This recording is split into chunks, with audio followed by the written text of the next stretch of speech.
Hey guys, Raelan here with a new recovery interview on the channel where we as a community come together to learn what's working and what isn't working for different people and to help each other stay focused on what really matters, not giving up.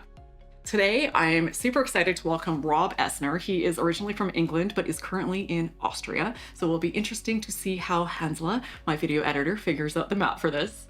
Rob's journey was incredibly challenging. Initially, the suspicion and general conclusion among doctors was autoimmune diseases such as ankylosing spondylitis, Crohn's disease, and celiac. It was a confusing journey with a really long list of debilitating symptoms, and at his worst, he was wheelchair-bound with chronic pain, and Rob could only tolerate 3 foods: mushrooms, almond milk, and cucumbers. Oh my goodness. Rob's path to recovery was anything but straightforward, but he's here to offer valuable insights that might just be what you need for your own health journey. So let's dive in and welcome Rob. Rob, so great to have you here. Thank you so much for doing this today. Thanks for having me and giving me the platform. Oh, wow. What a journey you have been on. Take us back. Can you tell us a bit about this? Right, yeah, well, it's a very long story, so I do have to try and keep it brief because, yeah, to get it all in, I had to write a 200-page book, so it would take about 4 hours. So basically, I had some simmering food intolerance issues and back and hip pain simmering in the background for many years through childhood, and but it didn't get really bad until February 2019 when I got a bad back and getting out of a chair, terrible pain, went on for 6 weeks. And at the 6 week mark, I figured, oh, this could be something serious. It's just not going away. And my usual stretches didn't magically get rid of it. So I went to see an osteopath, and the osteopath thought that I had ankylosing spondylitis, which is an autoimmune condition, basically autoimmune arthritis of the spine. And I kind of Googled around afterwards and agreed with her. The symptoms seemed to fit. And at that point, I diagnosed myself, which was not a good idea. And I didn't go to a doctor at that point because I'd had bad experiences with doctors before and medications and what have you, side effects. So I basically decided that I was going to do this on my own. And you Google around autoimmune disease, you're told basically it's incurable, it's incurable, it's incurable. Especially ankylosing spondylitis because it involves degeneration of cartilage. It's like you're going to get progressively worse. It's degenerative. So yeah, that wasn't exactly reassuring. Mainstream medicine didn't hold out any hope for a cure. So I figured, okay, well, I can't accept that. I'm already terrible. I can't get much worse. So I looked for alternatives, and the main alternative that came up was diet-based approaches, basically autoimmune paleo type stuff. And the idea there is that you basically the condition is caused by overgrowth of bad bacteria, autoimmune diseases. This is their hypothesis. And if you can starve out the bad bacteria through a diet that limits starches and sugars and things like that, you'll repair your leaky gut, and that will heal the autoimmune disease, lead to less inflammation. So I went down the diet route and had to eliminate more and more foods over time. I dropped lactose and felt so much better, and I thought, wow, I've discovered some magical elixir here. I feel great all of a sudden. But then, it was the effects were temporary, and I dropped more and more foods from my diet, eliminated more foods, and over time I was getting worse, despite some temporary relief for like a week or two after I dropped a big food group like starch, let's say, or gluten. So overall, I was getting worse and eating less and less, and yeah, eventually it got to the point where I did have to go to the doctors, and they thought I had autoimmune disease as well. One doctor thought I had celiac, another one thought I had Crohn's disease.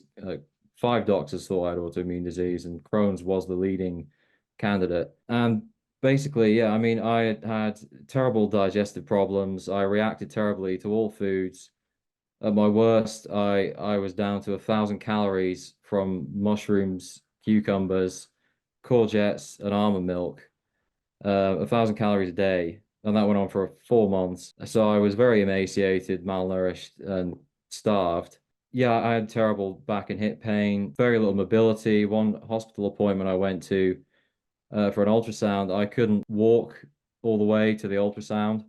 So I had to have a wheelchair. So I was wheelchair bound for any kind of significant distance, although I could manage to walk around my house just barely. So yeah, I was in a real mess basically. And at this point, yeah, one doctor told me that I was the worst autoimmune patient he had ever seen. Even though at that point I hadn't actually been diagnosed, and I never really did get diagnosed. So it still remains a mystery to this day what exactly I had. Because eventually, when my GP referred me to a gastroenterologist, he wanted to do a gastroscopy to see why I couldn't eat anything, basically, why I had such difficulty eating. But the procedure was cancelled due to the lockdown. And yeah, at that point, I was kind of glad because every time I saw a doctor and they talked about these incurable conditions, I got worse. I mean, it kind of created a nocebo effect in that negative expectations led to negative health outcomes. But I can't blame the doctors for that because I had to accept what they were telling me, and it was a provisional diagnosis. I had to accept that as true for it to have the physiological effect on me. So yeah, it was my own beliefs really that caused the problems there. And yeah, I mean, I was just getting more and more afraid every time I went to see them, and we talked about all these serious conditions, and they looked concerned. So at that point, I kind of wanted to do it on my own.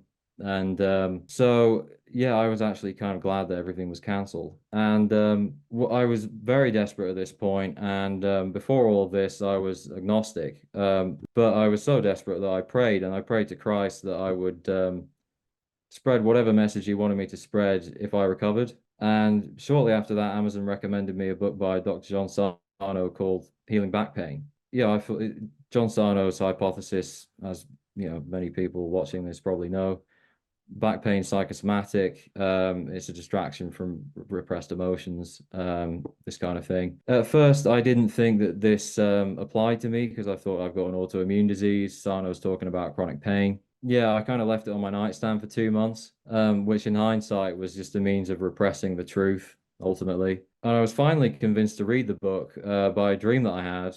And in this dream, I was on a podcast holding up Sarno's book, Healing Back Pain, saying diet's okay, but this is better. So I had an inkling that dreams have some significance psychologically. So I figured, oh, okay, well, maybe there's a message in this. Maybe I should give this Sarno book a try. So I started reading it, and yeah, I mean, it all made sense to me. The idea that pain is a distraction from repressed emotions, particularly anger, that these emotions are outside of your conscious awareness, and they're kind of buried because they're too unpleasant or inconsistent with your self-image. And then they manifest physically as various pain conditions and other symptoms. So yeah, this made sense to me, but it wasn't until I applied Sarno's theory to myself and started thinking about, okay, terrible things that had happened to me in the past and the emotions around that, that I began to feel better. And after doing that, I immediately felt about 20% better just thinking about repressed emotions. And then I went for a walk with my mom and talked about it, particularly repressed anger. And this walk, I mean, previously I'd only been able to walk for like a mile or two. I did actually improve a bit from the wheelchair days in between. But this walk was 3.5 miles. It was hilly, and I barely noticed my pain. So it was such a dramatic improvement by talking about these repressed feelings. It was so obvious from that point on that the Sarno approach was going to work for me and that he was correct. That was the real breakthrough. I've interviewed so many people who have said something similar to you. A doctor I interviewed termed these book recoveries. People read a book and then they recover. And it's just that insight and that information that allows them to get through. And 9 times out of 10, it's a Dr. John Sarno book from the people I interviewed. But can you walk us through? So you Yeah. read the book, you get the insight, like, okay, I have to deal with the repressed emotions, which makes it sound like it's kind of easy, but it's clearly not, because otherwise we'd all be doing it. So what did that look like for you? Yeah, I mean, just reading the book did help, but it only really helped me. I mean, I got my biggest benefit when I started applying the theory to myself and started actually thinking about repressed emotions. And I kind of figured out what does he mean by repressed emotions from all the success stories that he had in the book. You have cases of people who are angry about various things going on in their lives, whether it be an abusive boss or what have you. And for me, I just thought back, well, what is the event in my life that I'm most angry about? And it was getting bullied at school. So it was pretty obvious straight away what the biggest source of repressed anger was. So I just immediately started thinking and talking about that and felt so much better. And it's like, all right, well, this is it then, you know. So I think with the book cures, yes, the information, just reading the book did help. I mean, I did, just taking the information in and being kind of reassured through the information that all I need to do is understand what's going on, understand that this is a distraction from repressed emotions, and that will enable me to ignore the fear. And the fear was the major driver of these symptoms. There was the fear of the repressed emotions, and then there was the fear I'm not going to recover. And it was those two fears really that drove the whole thing. And I do think fear is at the bottom of a lot of these issues. And that really calmed me down and reduced the anxiety. Sarno's information there, combined with looking at the repressed emotions. Quite a few people I've talked to as well who are saying similar things as you have said things like it's also giving yourself permission to admit that these things did impact you, because I think a lot of us carry a lot of things around but think, well, I don't have a right to really be stressed over that, or it's not that big of a deal, or it was however many years ago, or people face so much worse. Because even in my own recovery, and I hadn't read this book, I wish I had, but one of the things I did is I felt like this was a part of my journey, and I just started journaling, and I just started thinking, what am I still carrying? Like, what are those things that pop up in my quiet moments, those moments from when I was a teenager or whatever it might be? And then one by one, I just kind of worked through them. And a part of that process was just saying it's okay, like these small T traumas can have a big impact. And, the underlying thing seems to be around a lot of fear. So I think it's just important for people just to say, not to dismiss it, because I also hear a lot of like, well, I haven't been through any trauma, so this doesn't apply to me. But I think we've all been through trauma. It's just what that looks like for us. And are we still carrying it? And just being really honest with yourself about that when you're thinking about your life experiences. Yeah, I mean, with me, the temptation was to dismiss the bullying. Well, everyone gets bullied, it's not a big deal. And it happened ages ago. That was the other big thing was, oh, it's so long ago. But I mean, it was pretty obvious that, fairly young, not that much had happened to me. I mean, the two big things were fairly obviously grief because my dad died of ALS and get anger about getting bullied at school. And it just kind of leapt out of me as obvious that these were the two main things and that there was a lot of repressed emotion there. And also the fact that, I might not have felt these emotions consciously, but that was the whole point of a repressed unconscious emotion is you don't feel it consciously. And I think what really helped there was Sarno's list of life events. And in the life events scale, they're kind of ranked. He assigns them a number as to how damaging these life events can be. So you've got like death of a spouse and divorce right up near the top, and things like work stress somewhere near the bottom. And so that gave me an idea of, oh yeah, well obviously these more serious things should cause more repressed emotions, and therefore if you've got symptoms, generate the symptoms alongside the fear of the symptoms. So it's kind of like the fear, I think, is the conscious top side of this whole complex.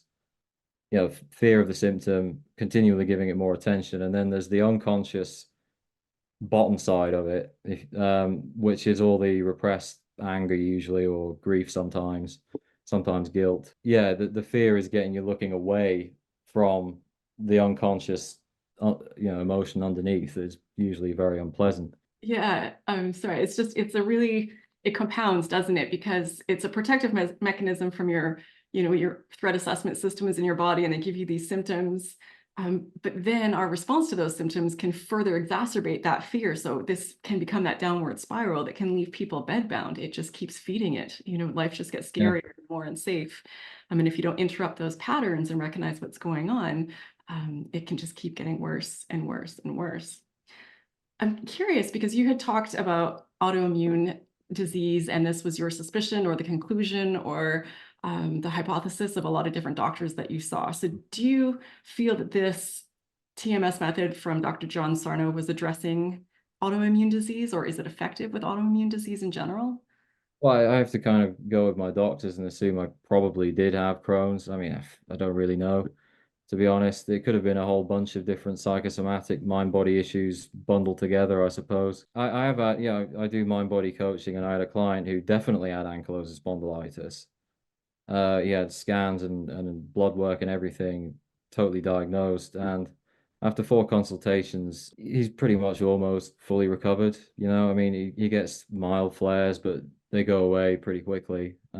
So yeah, I mean, it works on autoimmune disease. And Nicole Sachs has a lot of success stories of people who've had autoimmune disease as well. And yeah, I mean, they're out there, but because this is not advertised as a solution for autoimmunity, it's kind of like becomes a bit of a self-fulfilling prophecy in that not that many autoimmune people read Sarno and apply it to themselves. That's why there aren't that many success stories, I think, with autoimmune diseases.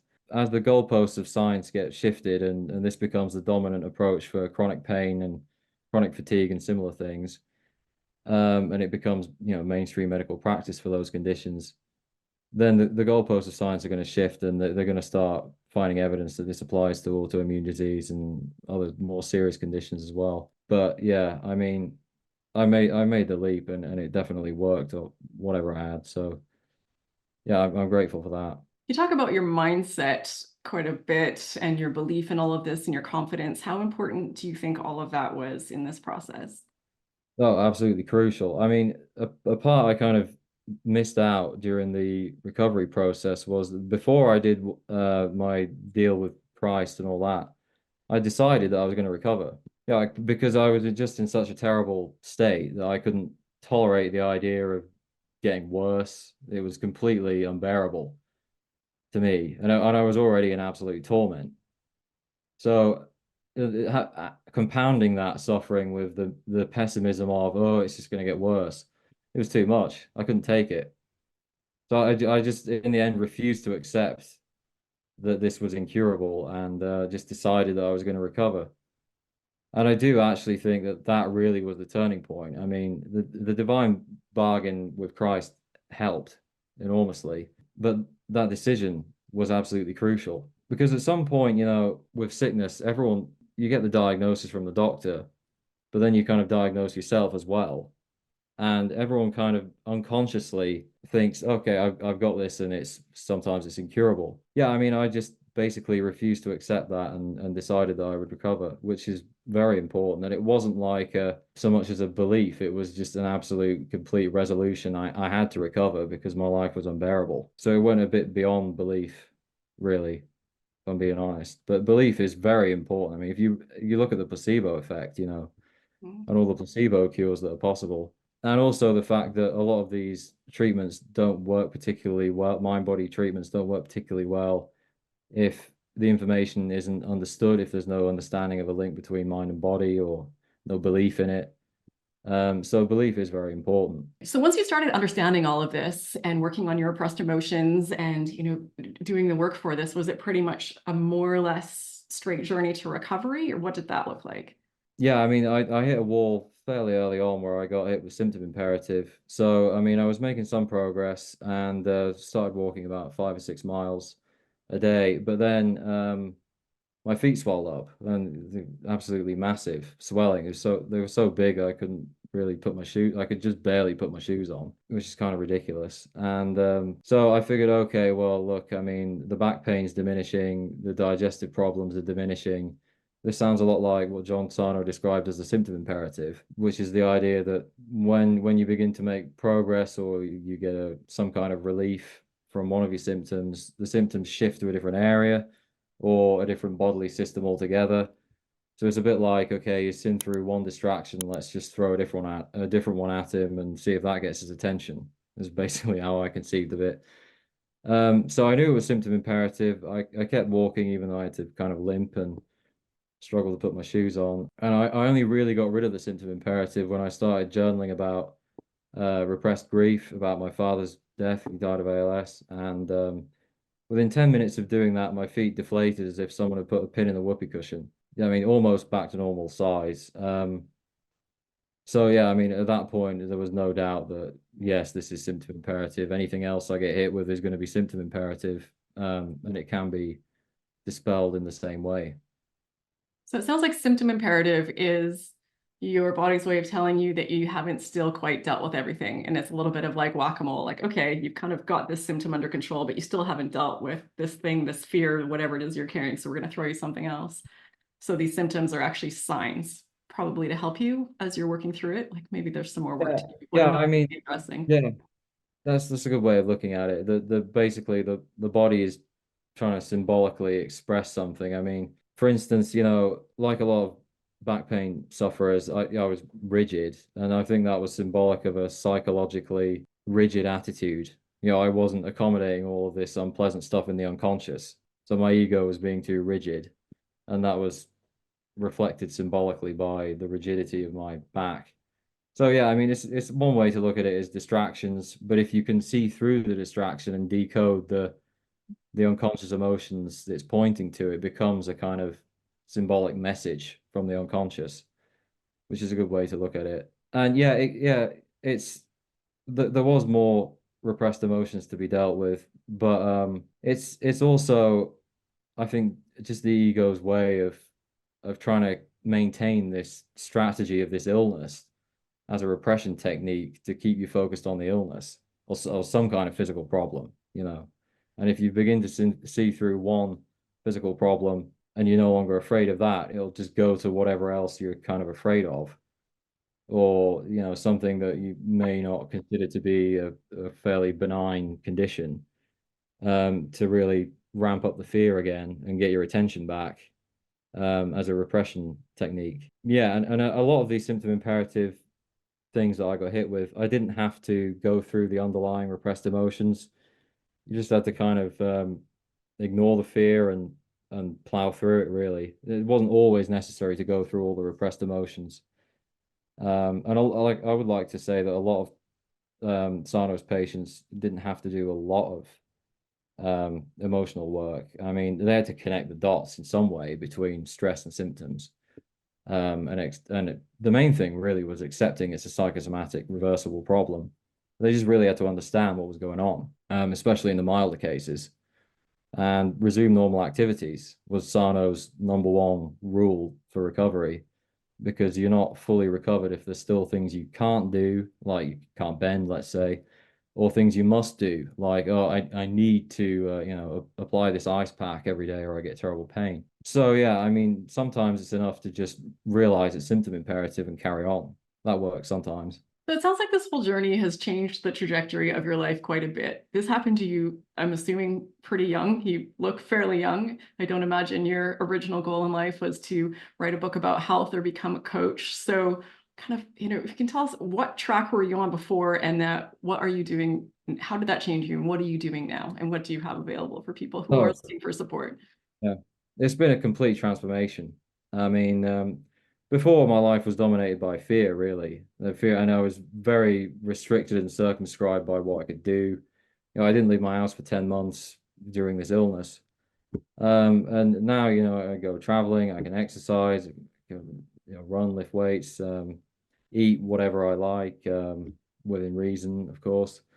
All the intolerances are gone now. I can eat dairy, I can eat gluten, it's not a problem. Yeah, it's completely changed the trajectory of my life. And I do think that ultimately there was an underlying purpose to the illness, to, as the dream I had suggested, to become an author about mind-body issues and a mind-body coach, and spread this message. And the illness was necessary to bring me to that point. So another way of looking at it would be that by not doing that, I was kind of swimming against the current of what my unconscious really wanted to do. And I began to recover by kind of going with the flow and aligning my will with what the unconscious had in store for me all along. So what is the name of your book if people want to check it out? And what kind of support do you offer through coaching if people are interested in that? Yeah, the book's called The Mind Solution, Healing TMS Pain with Dr. Sarno. It's available on Amazon. So if you type The Mind Solution into Amazon, it should come up on the first page. And in terms of coaching, yeah, I'm offering consultations. You can look at my website, robertensor.com, Ensor spelled Ensor. And you can book a consultation through that. And my approach is primarily information based, but Yeah, I have done a lot of journaling work with the repressed emotions and everything, so I do understand that. So yeah, I mean, thanks for giving me the platform and the opportunity. It really means a lot. Yeah, thank you so much for sharing this. I just love how many people are taking these really horrific experiences, turning them around, and then having this amazing ripple effect on the world, and then providing support and information for others who are going through similar things. So people watching, all of Rob's information will be available in the video description. So I encourage you to expand that and take a look and connect with him and purchase his book, support Rob, learn about his journey, and probably get some really helpful insights for your own journey. Thank you so much, Rob. I really appreciate your time today. This has been really insightful and helpful, and just, yeah, thank you. Thank you. It's been great. And also a quick member shout out to Genji. I hope I'm saying that right. Thank you so much for your support, for joining the channel, becoming a channel member, sending massive hugs to you. And all of you watching, as always, massive hugs to you also. Thank you so much for watching. Looking forward to hearing your thoughts in the comments. And always remember, I know this is a lot of information to take in, but every week I put out weekly newsletters that summarize all these or most of these interviews and just kind of give you the key takeaways. So to make sure you don't miss anything. So if you haven't yet signed up, that link is in the video description as well. So thank you again, Rob. Thank you again to all of you. I hope you enjoyed this video. I hope you got something out of it, and I hope to see you in this next one.